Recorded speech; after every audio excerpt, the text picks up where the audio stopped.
Assalamualaikum warahmatullahi wabarakatuh. Jumpa lagi bersama saya Hadi di channel Ngulik Sejarah. Pada video kali ini saya akan kembali lagi membacakan suatu kisah misteri yang kali ini masih berjudul Pesugihan Keluarga Ningrat Ngipri Ketek part yang ke-12 ya teman-teman, yang merupakan part yang terakhir dari keseluruhan alur ceritanya. Namun setelah part 12 ini katanya ada special chapter untuk kalian semua dari si penulis. Jadi nantikan terus ya teman-teman. Cerita pada kali ini masih tetap ditulis oleh Mas Restu Wiratmaja. Bagaimana kelanjutan ceritanya? Yuk langsung saja kita menuju ke ceritanya.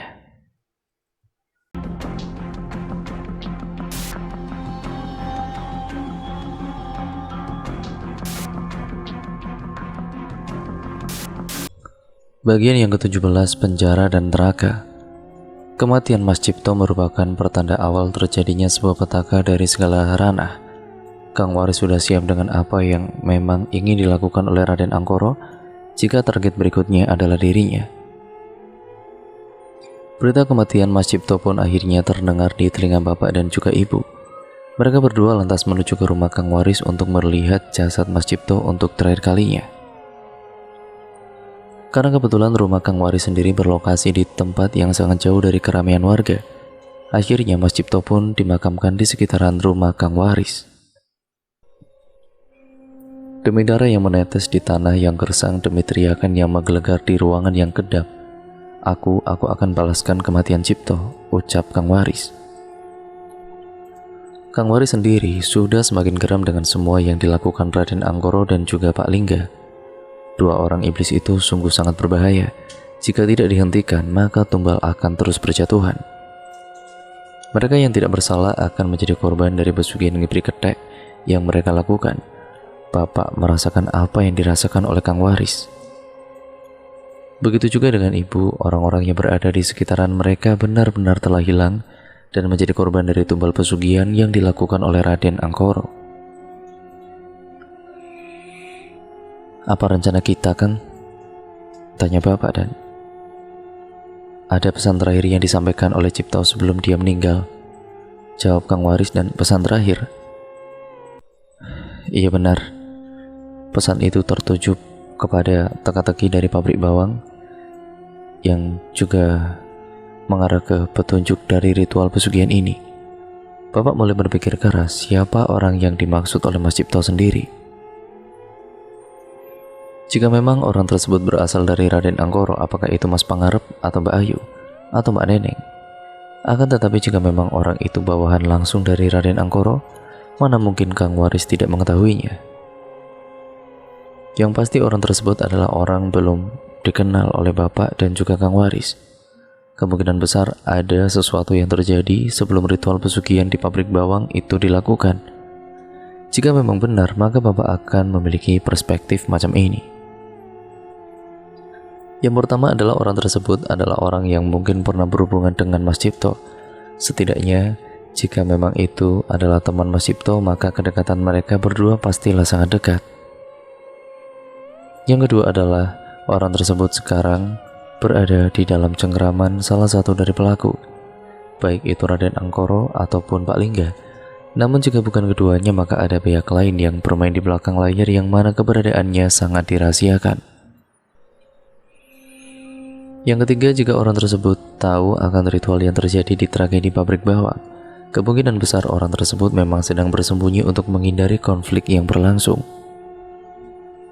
Yang keempat, bisa jadi persembunyiannya ditujukan karena rasa takut akan garis tumbal selanjutnya, pasalnya orang itu adalah orang terdekat dari Mas Cipto. Yang kelima, jika memang orang itu sendiri mengetahui ritual tersebut, kemungkinan besar dia juga berkeinginan untuk menolong namun tidak memiliki power ataupun memilih menghindar dan menunggu waktu yang tepat untuk meledakkan sebuah informasi yang ia tahu selama tragedi dari pabrik bawang itu sendiri. Bapak mulai paham, ternyata orang tersebut adalah orang yang mungkin saja menjadi kunci utama untuk membongkar kebusukan yang dilakukan oleh Raden Angkoro dan juga Pak Lingga. Jika tidak cepat bertindak, maka semua yang akan terjadi pastilah akan sesuai dengan rencana yang dilakukan oleh Raden Angkoro dan juga oleh Pak Lingga. Kang Waris pun mulai beranjak bangkit. Ia menatap pepohonan yang dari banyaknya pohon tersebut hanya satu yang tumbang. Itu menandakan tumbal masih bisa dihentikan. Pesugihan masih bisa diperlambat atau mungkin saja dibatalkan jika ada salah satu dari mereka terbunuh atau mati. Kang, kemana kita harus mencari? Yang jelas, pabrik bawang. Bapak terkejut saat mendengar hal itu. Sedikit agak aneh memang jika Kang Waris mengatakan jika lokasinya berada di pabrik bawang. Secara fakta Mas Cipto sendiri melarikan diri karena dia adalah orang yang tahu ketika kejadian itu berlangsung. Namun jika memang apa yang dikatakan oleh Kang Waris itu adalah kebenaran, maka orang itu sedang menyamar sebagai orang biasa dengan tujuan untuk mengetahui gerak-gerik dari Raden Angkoro dan juga Pak Lingga. Kita berangkat sore ini, jelas Kang Waris, dan berangkat ke pabrik itu, Kang.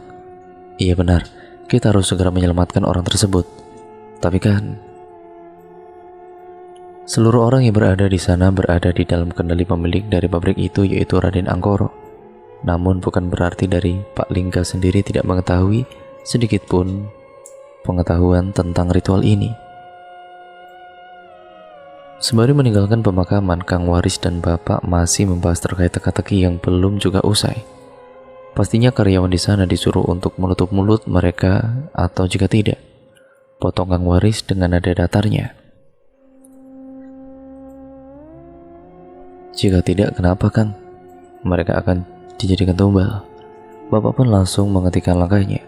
Ibu yang melihat Bapak terhenti tiba-tiba bertanya kepada Bapak. Pak, ada apa Pak? Tanya ibu sembari menggendong Mas Rahardian. Jika memang benar apa yang dikatakan Kang Waris itu benar, berarti tiap bulan atau tiap tahunnya akan ada penyusutan karyawan di pabrik itu sendiri. Dan penyusutan itu ternyata diakibatkan oleh ritual yang dilakukan oleh Raden Angkoro dan juga oleh Pak Lingga. Tanya Bapak kepada Kang Waris pada kala itu. Kang Waris kemudian mengangguk sebagai tanda menyetujui opini yang dikemukakan oleh Bapak terkait cara kinerja dari ritual itu sendiri. Masih ingat dengan kasus kematian Mas Sugeng? Tanya Kang Waris. Ingat, aku tahu itu, ucap Bapak, dan mereka semua sudah tahu jika Mas Sugeng akan ditumbalkan kecuali Mbak Ina. Namun mereka semua memanipulasi dirinya sendiri agar tidak dijadikan tumbal, jelas Kang Waris. Jadi para karyawan yang bekerja di sana harus sudah siap menerima risikonya jika suatu saat salah satu di antara mereka akan dijadikan tumbal, kan? Nah, sementara itu, suasana di pabrik bawang tersebut kembali normal. Para karyawan tetap berangkat untuk memenuhi target dari apa yang pemilik pabrik itu minta. Mereka harus bisa memberikan produksi yang banyak agar bisa memenuhi keinginan dari Raden Angkoro. Jika tidak bisa, kemungkinan kecilnya mereka akan terkena dampak dari amarah Raden Angkoro itu sendiri. Sedangkan di sisi lain, ada sebuah perkumpulan yang sedang berbisik-bisik. Mereka seperti sedang merencanakan sesuatu, entah apa yang mereka inginkan, sampai-sampai pembahasannya sangat tertutup dan bersifat rahasia. Kita harus kabur dari pabrik ini, ucap salah satu karyawan dalam perkumpulan itu. Iya benar, kita harus kabur dan kembali kepada keluarga kita masing-masing. Jika tidak, kita akan ditumbalkan seperti Haji Dullah dan juga Cipto. Cipto, bukannya dia selamat? Tanya mereka satu sama lain. Kau tidak tahu ya, Raden Angkoro baru saja mengatakan jika Cipto sudah meninggal dunia. Perutnya hancur dan meninggal saat itu juga. Ternyata kematian dari Mas Cipto sudah lebih dulu tersebar oleh karyawan sekitar. Ada salah satu dari mereka yang mendengar percakapan antara Raden Angkoro dan seseorang. Entah siapa orang tersebut, tampaknya orang itu sendiri adalah orang yang bekerja sama dengan Raden Angkoro dan juga salah satu pejabat yang mungkin saja masih ada kaitannya di antara mereka semua. Raden Angkoro ngobrol dengan siapa? Tanya salah satu orang dari perkumpulan itu. Aku tidak begitu kenal, tapi aku sempat mendengar panggilan yang diberikan Raden Angkoro kepada orang tersebut namanya adalah... Siapa namanya? Raden Jogopati. Terang, Tiba-tiba ada salah satu karyawan yang entah mengapa terjatuh dari lantai 2. Lalu ketika terjatuh, kepalanya langsung hancur berantakan. Bersamaan dengan itu, seseorang yang disebut dengan Raden Jokopati akhirnya muncul. Ia kemudian berjalan ke arah karyawan itu sembari mengambil sedikit darah yang bersimbah di lantai. "Apakah salah satu dari kalian ada yang membicarakanku?" tanya Raden Jokopati kepada ratusan karyawan yang berada di hadapannya. Para karyawan pun dibuat merinding oleh Raden Jokopati. Ia sendiri baru pertama kali melihat orang tersebut berada di dalam pabrik. Wibawa dan auranya benar-benar menakutkan. Sekalinya berbicara, seluruh tubuh para karyawan yang berada di tempat tersebut dibuat merinding oleh Raden Jokopati. Kalian tahu, jika ada seseorang yang memang bertingkah brengsek kepadaku, maka ada satu korban yang akan mati. Seluruh karyawan kemudian terdiam. Raden Anggoro pun tiba-tiba mendatangi lokasi keramaian itu. Ia segera menerobos banyak karyawan yang memadati pemandangan di hadapannya. Minggir. Pak Lingga, orang yang selalu berada di samping Raden Anggoro pun juga mengikuti langkah dari Raden Anggoro. Mereka berdua penasaran terkait apa yang baru saja terjadi, sampai-sampai para karyawan tidak berkutik sedikit pun. Saat mereka berdua sudah menerobos ke bagian depan, tiba-tiba Raden Anggoro dan juga Pak Lingga langsung terkejut saat melihat salah seorang karyawannya sudah meninggal dunia dengan bagian kepalanya yang sudah hancur berantakan. Anggoro. Raden Anggoro langsung melihat seseorang yang berada di karyawan yang sudah tewas itu. Kang Mas, ucap Raden Anggoro. Ada salah satu karyawanmu yang akan membongkar rahasia di pabrik ini dan juga aibmu kepada orang lain.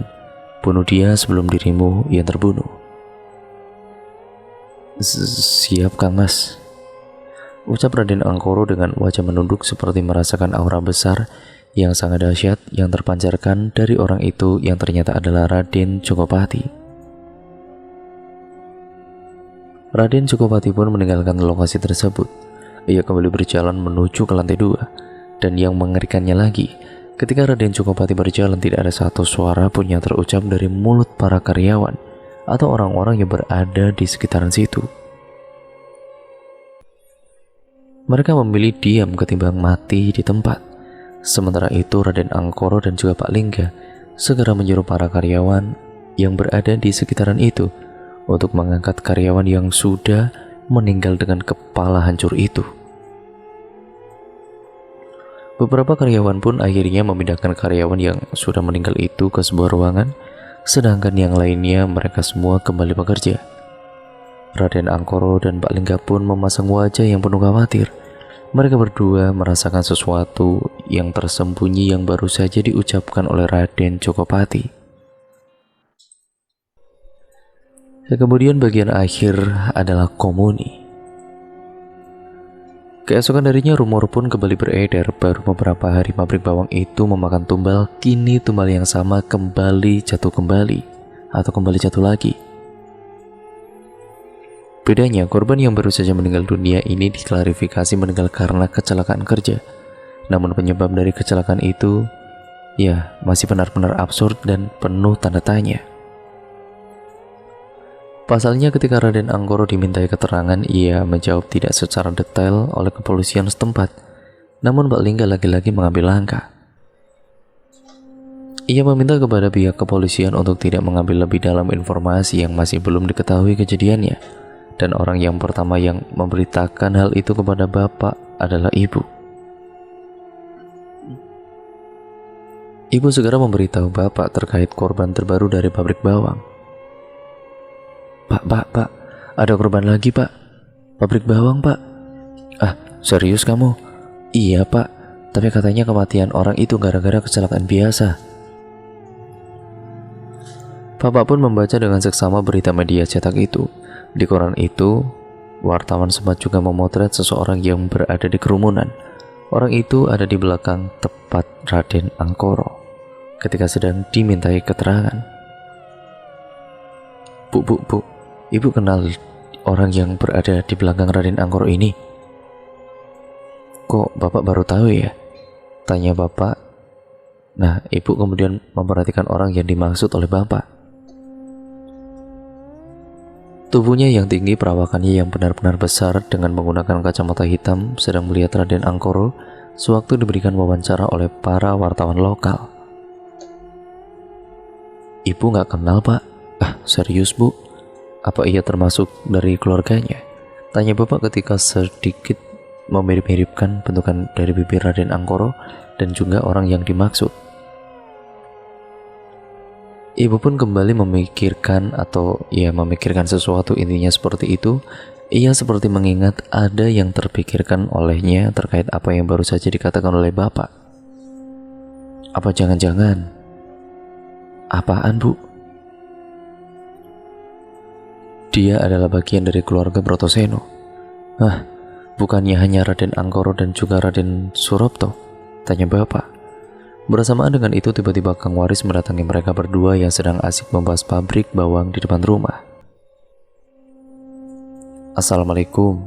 Waalaikumsalam. Kang Waris, ada apa ini? Ibu pun kemudian langsung meminta Bapak untuk menjelaskan apa yang baru saja terjadi di berita cetak itu. Masih pabrik bawang, Kang? Maksudnya? Tanya Kang Waris. Ada korban lagi yang berjatuhan. Kang Waris pun langsung meraih koran itu. Ia kemudian melihat foto Raden Anggoro yang sedang diwawancara oleh wartawan tepat di depan pabriknya. Setelah ia menatap Raden Anggoro, tiba-tiba pandangan Kang Waris tertuju kepada salah seorang yang berdiri sembari mengenakan kacamata hitam itu. Orang ini, ucap Kang Waris ketika mengetahui orang yang sepertinya dikenal olehnya. Kang Waris kenal? Tanya Bapak. Aku mengenalnya. Kang Waris pun langsung merendahkan tubuhnya dan mencari tempat yang nyaman untuk duduk. Ia menghela nafas sejenak ketika mendapati sebuah masa lalu yang kembali terbuka di masanya saat ini. Dia siapa, Kang? Aku memaklumi jika kalian tidak tahu. Yang tahu soal ini hanyalah aku dan Mas Krishna. Ucap Kang Waris. Mas Krishna? Tanya Bapak. Dia mengetahui orang itu karena manuskrip dari terah yang tertulis. Dia sudah mengenal semua. Jelas Kang Waris dan Bapak paham alasan mengapa Kang Waris baru mengatakan hal ini. Menurutnya, Kang Waris belum bisa menentukan secara pasti dalang dari pesugihan ini. Dengan bermunculannya orang-orang baru, ini menandakan apa yang terjadi di masa lalu sangat berpengaruh di masa kini. Kejadian yang terjadi karena pergusuran orang-orang Ningrat oleh penjajah di masa penjajahan Belanda, menyebabkan bermunculnya orang-orang yang dulunya hanya bersembunyi di balik layar, kini kembali bermunculan ke permukaan untuk mengambil alih apa yang memang sebelumnya telah dijarah. Selain itu juga, banyaknya keturunan yang belum diketahui sangat berpengaruh besar dengan keberadaan orang-orang Ningrat yang sekarang. Terlebih lagi mereka yang memang sudah melenceng dari ajaran agama dan norma dengan percaya dirinya. Keberadaan mereka pun terus-menerus memberikan arus yang tidak baik untuk memunculkan para keturunan Rengget yang lain. Menurut Kang Waris, kemunculan salah seorang yang memang berasal dari keluarga Brotoseno ini adalah momen yang sangat tepat. Pasalnya, dengan kemunculan orang tersebut, Kang Waris pun mampu menyempitkan rumusan masalah terkait dengan ritual pesugihan yang dilakukan oleh Raden Anggoro dan juga salah seorang pejabat yang bernama Pak Lingga itu. Keberadaan Raden Anggoro yang dijadikan sebagai tombak dari keluarga Brotoseno dan juga keluarga Ningrat inilah yang membuat Kang Waris mampu menyimpulkan sesuatu yang memang di luar nalar. Jika keberadaan Raden Anggoro di sini adalah sebagai penggerak, berarti orang tersebut adalah otak dari pesugihan itu sendiri. Jelas Kang Waris kepada Bapak dan juga Ibuku. Jadi menurut Kang Waris, Raden Anggoro dan juga Pak Lingga berperan sebagai tokoh lain dalam kejadian ini. Tidak, mereka berdua adalah boneka yang dikendalikan oleh salah seorang yang mungkin saja memiliki kelebihan yang sangat tinggi. Jelas Kang Waris. Kang Waris pun kemudian beranjak bangkit. Ia kemudian mendekati Mas Rahardian yang masih diemban oleh ibuku. "Kau masih ingat dengan mimpimu?" tanya Kang Waris. "Mimpi? Terkait tentang apa, Kang?" "Selain Rahardian, kau juga akan dibuahi seorang anak. Dia adalah seorang wanita cantik yang pemberani dan juga sebagai penyelesai dari pesugihan ini," jelas Kang Waris. Kang Waris mengusap-ngusap kepala Mas Rahardian, sesekali mulutnya berkomat-kamit seperti sedang dibacakan sesuatu oleh Kang Waris. Entah apa yang dibacakan olehnya, tapi Bapak yakin jika Kang Waris memberikan bacaan doa keselamatan Mas Rahardian. Ya, setelah selesai mengusap kepala Mas Rahardian, Kang Waris pun menatap ke arah langit yang sedikit mendung cuacanya. Tragedi Petang Pati. Itu adalah tragedi yang sangat memilukan hingga membuat adanya pesugihan dari keluarga Ningrat sendiri di tempat ini, jelas Kang Waris. Bapak hanya terdiam. Dia belum mengerti sedikit pun terkait dengan tragedi Petang Pati yang baru saja diucapkan oleh Kang Waris. Tragedi itu hampir membunuh banyak orang-orang keluarga Ningrat. Mereka yang dibunuh karena alasan tidak mau menunduk kepada para penjajah di masa dulu. Selain itu, tragedi Petang Pati juga membuat perpecahan antara sesama keturunan keluarga Ningrat lainnya, jelas Kang Waris. Bapak dan Ibu fokus mendengarkan penjelasan Kang Waris terkait tragedi Petang Pati yang dimaksud. Mereka yang memiliki kanuragan ireng akan mendiskriminasi orang-orang lemah, sedangkan mereka yang memiliki kanuragan putih, mereka membuat pesantren untuk berdakwah. Dan Raden Anggoro beserta dengan polo-polonya atau teman-temannya termasuk dalam orang-orang yang sedang menyebarkan kanuragan ireng karena dendam masa lalu yang belum usai, ucap Kang Waris. Bapak masih tidak mengerti mengapa mereka menjalankan hal tersebut. Jika memang incaran pertama mereka adalah harta, mengapa sebegitu kejamnya untuk mendapatkan harta hingga melakukan pesugihan ini? Tapi Kang, menjadi kaya kan tidak harus membunuh banyak orang di muka bumi ini, tanya Bapak. Kang Waris tersenyum. Ia menyadari adanya kesalahpahaman terhadap pandangan yang ia berikan kepada bapakku. Bukan itu yang kumaksud. Setiap tetesan darah yang menetes ke tanah itu sangat berharga. Orang-orang Ningrat yang memang saat itu melarikan diri, ia tidak sudi bergabung dengan rakyat jelata pada masanya. Selain itu juga kemiskinan, kelaparan, pemerkosaan, diskriminasi, pelecehan, dan masih banyak lagi. Mereka semua telah merasakan hal itu.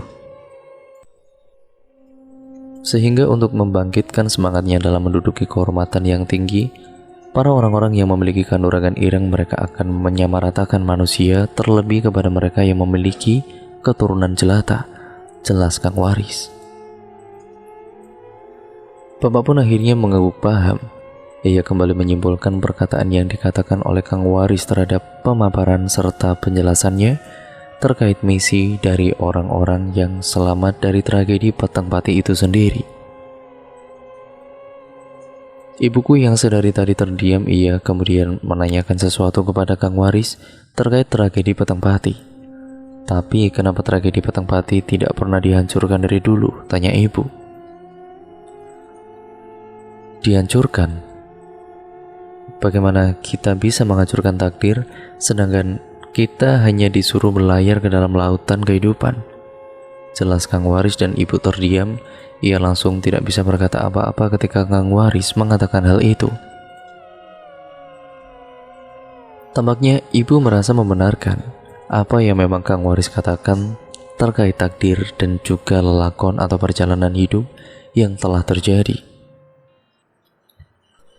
Semoga kita bisa mengetikkan salah satu dari ketiganya. Aku tidak bisa mengatakan apa-apa, namun akan banyak lagi orang-orang yang bermunculan yang berasal dari tragedi Petang Pati yang terjadi di masa lalu dan berduyun-duyun untuk memproyeksikan dirinya di masa kini. Penjelasan Kang Waris pun menjadi penutup obrolan pada pagi itu. Kang Waris meminta kepada Bapak untuk menjaga istri dan juga anaknya. Alasannya sangat mudah. Mereka Raden Anggoro dan juga Pak Lingga telah mengetahui lokasi dari rumah Bapak. Jika tidak waspada sedetik saja, maka tumbal berikutnya akan dipaksakan lagi kepada seseorang yang memiliki darah biru nan mulia itu sendiri. Keadaan siang hari di pabrik bawang, para karyawan pun beristirahat sejenak. Sembari menikmati waktu istirahat, ada salah seorang karyawan yang sudah berberes-beres untuk pergi.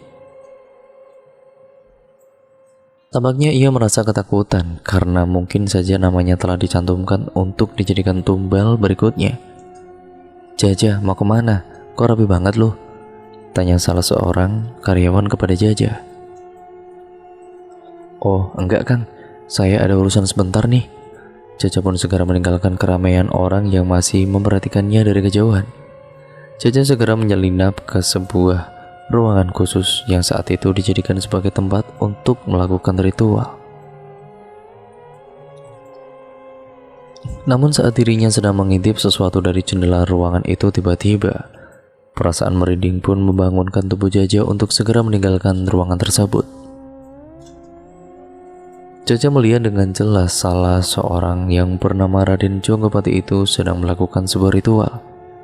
Di hadapannya terhadap sesajen lengkap dengan seorang karyawan yang tubuhnya telah bugil tanpa satu kain pun.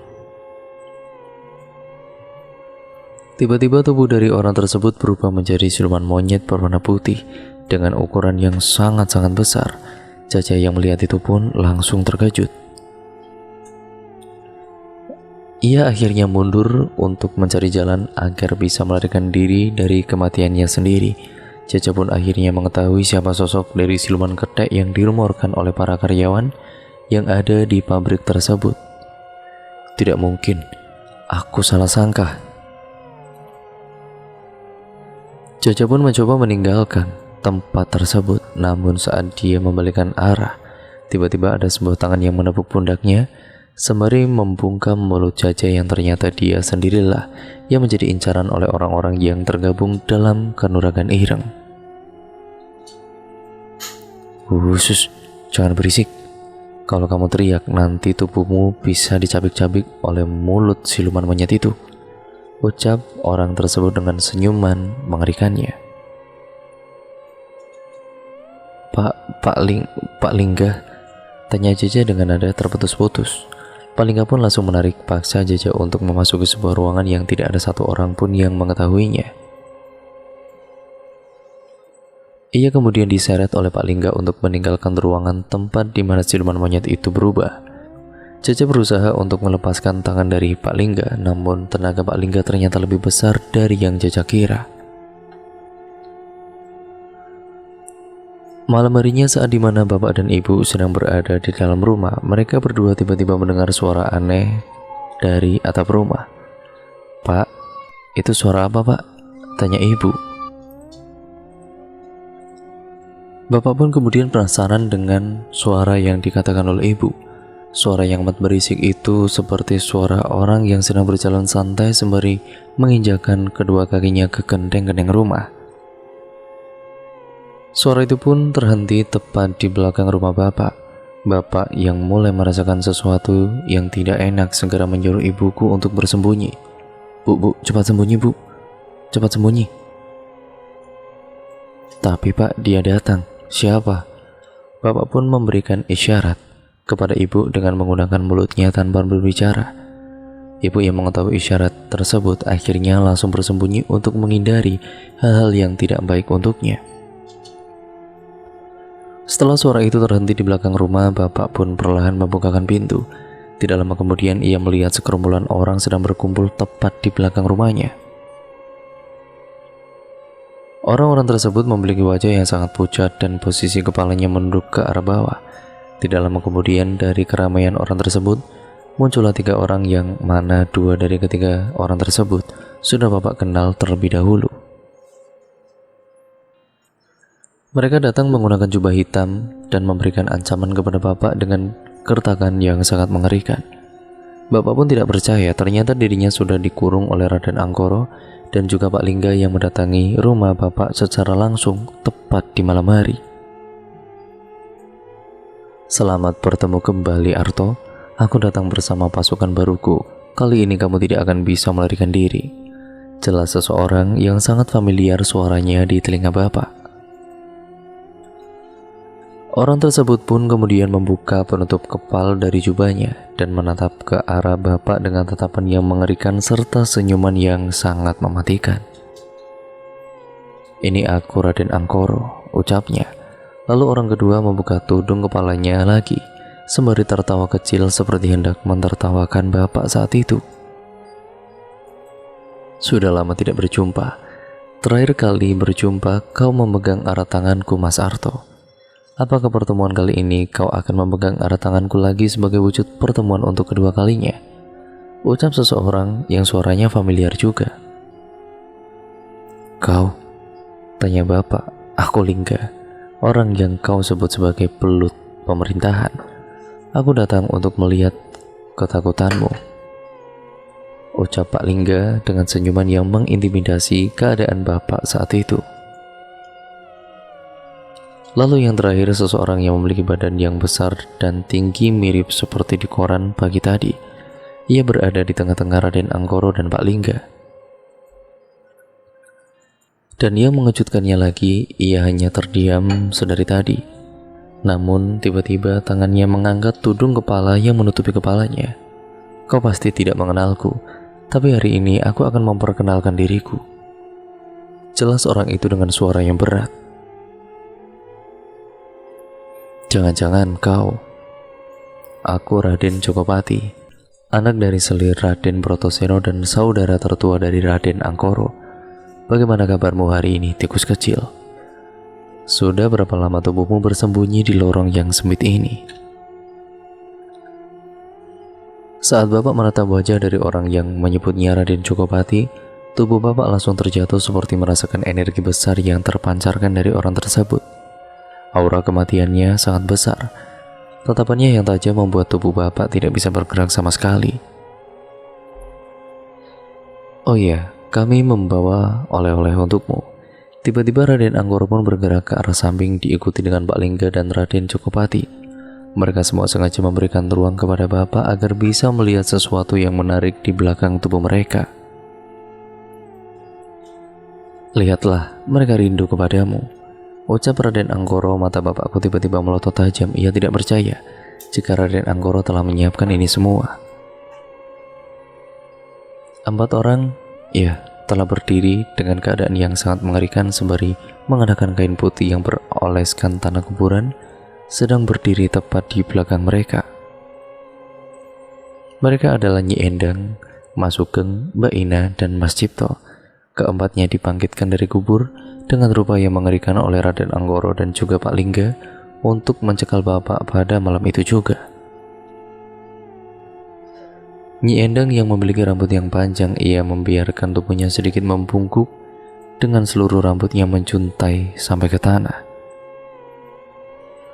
Lalu Mas Sugeng, perutnya yang penuh cakaran dengan mulutnya yang selalu terbuka, memberikan aroma ketakutan yang sangat terasa hingga ke tubuh Bapak. Terlebih lagi Mbak Ina, dia yang meninggal karena siksaan berat yang dilakukan oleh Raden Angkoro. Ia dibangkitkan dengan mata yang tertutup, namun mulutnya yang dijahit menggunakan kawat sebagai pertanda bahwa Mbak Ina adalah orang yang berkhianat kepada Raden Angkoro. Sehingga mulutnya pun diumpamakan dengan ditutup menggunakan kawat agar tidak bisa berkata apapun lagi. Terakhir orang yang meninggal karena perutnya yang meledak karena ulah dari Raden Angkoro juga, dia adalah Mas Cipto. Raden Angkoro memberikan kebangkitan yang mengerikan kepada Mas Cipto. Wujud dari Mas Cipto benar-benar menjijikan. Perutnya mengeluarkan organ dalam yang masih menggantung di beberapa titik. Lalu kepalanya menghadap ke belakang karena tengguknya yang diputar oleh Raden Angkoro sewaktu mengambil jasad dari Mas Cipto. Bapak pun tidak bisa bergerak sama sekali. Tubuhnya tidak bisa berhenti bergetar karena rasa takut yang benar-benar membuatnya mati rasa. Raden Angkoro yang melihat ekspresi takut Bapak pun tertawa kecil. Ia kemudian memberikan peringatan terakhir kepada Bapak. "Jadi sampai kapan kau akan menghalangi langkah kami semua?" Dan cerita pun akhirnya selesai sampai di sini ya teman-teman, dan berikut merupakan 12 part yang sudah saya bacakan dari mungkin bulan lalu. Untuk kalian yang belum menonton part pertamanya, kalian menonton part pertamanya dulu ya teman-teman, agar kalian bisa mengerti keseluruhan alur ceritanya. Oh ya, untuk kalian menonton full version dari channel ini ataupun cerita ini, kalian bisa kunjungi di playlist di channel ini ya teman-teman. Oh ya, nantinya juga ada full versionnya ya teman-teman, tenang aja. Dan special chapter juga nantinya juga ada katanya si penulisnya, jadi nantikan terus hanya di channel ini. Sekian dan terima kasih, sampai berjumpa di video terbaru selanjutnya dan cerita terbaru selanjutnya dari channel ini. Sekian dan terima kasih. Wassalamualaikum warahmatullahi wabarakatuh.